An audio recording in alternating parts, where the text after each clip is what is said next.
Both the NVIDIA GTX 1070 and 1080 have been stealing the show, no doubt, for these past few weeks. 1080 performance blows any current single GPU card out of the water, and 1070 performance rivals NVIDIA's own Titan X and GTX 980 Ti for about $200 less than the latter. Well, that's what I believe to be the case. I promised you all I'd be purchasing a GTX 1070 to review and use as my daily driver. And believe me, when I get my hands on one, I will, but that's kind of the problem.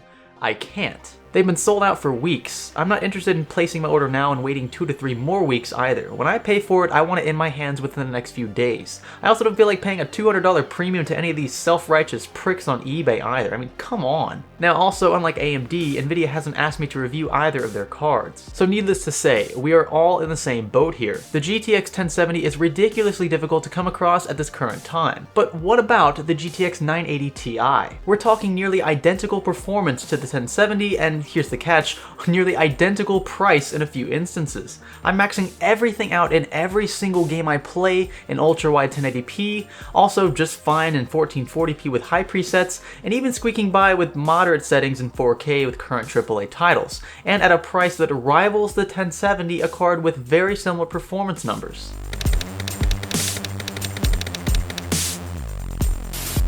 The 980 Ti has been the powerhouse for NVIDIA for the past year. For a price of around $600 US, you could own a card that more often than not outperformed its Titan X counterpart thanks to third-party coolers and thus a higher overclocking threshold. And that brings us to the MSI GTX 980 Ti Gold Edition. If you follow me on Twitter, you're already familiar with what's going on here, so thanks for watching a second time. I purchased this card on Newegg on June 15th of this year for a minuscule $450 US plus a $30 mail-in rebate, which I've already mailed out. I understand that many rebates are iffy, but as long as you follow through, you can count on it as free cash in a month or two. And from a trusted brand like MSI, it's not gonna just disappear into the nether. So how did I come across this? Well, this is gonna sound a bit nerdy, but I typically scavenge Newegg and Amazon every day or so in search of fairly stellar deals on components that I can purchase and showcase here on the channel for you. When I saw the MSI branded Ti selling at this price, I could not pass it up. If you're someone who's desperately in need of a powerful 1440p and light 4K gaming card, who is not willing to wait for any of these 1070s to just magically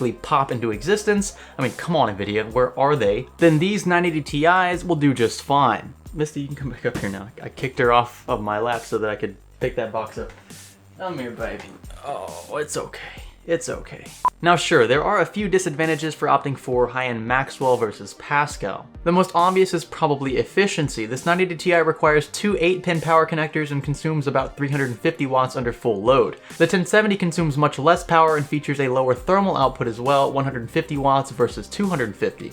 You're also getting only 6 gigs of VRAM with the Ti instead of 8, and only DisplayPort 1.2 rather than 1.4 as featured on the 1070, though these will be subjective as to whether or not they're deal breakers for you. There are a few things going for the 980 Ti that the 1070 either doesn't have going for it currently or won't ever have because it's hardware based. The Ti features a 384-bit memory bus for a theoretical 337 gigabits per second versus the 1070's 256 gigabits per second, although frankly you won't notice a difference in most cases. The 980 Ti is also more widely available in its current state, with brands like MSI, Gigabyte, Asus, and others already on board. The 1070 is being rebranded and sold by these manufacturers as well, but good luck finding any that you can currently buy. And that's the overall theme here. While I would, under every single circumstance except for this one, recommend the 1070 over the 980 Ti simply for its newer architecture, lower thermal output, and just the fact that it's newer. If you want something similar now and are willing to compromise on the things aforementioned, the 980 Ti is never a bad choice for this price. I mean, come on, 420 bucks?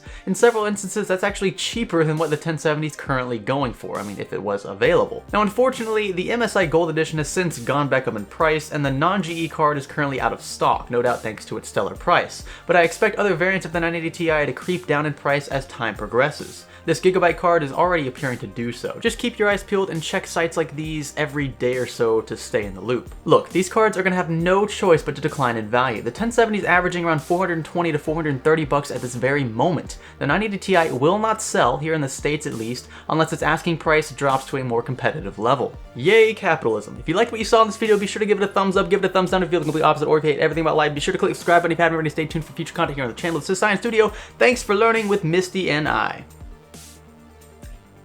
You appreciate that? Say yes. I appreciate all of you. Yes. Thank you. Thank you.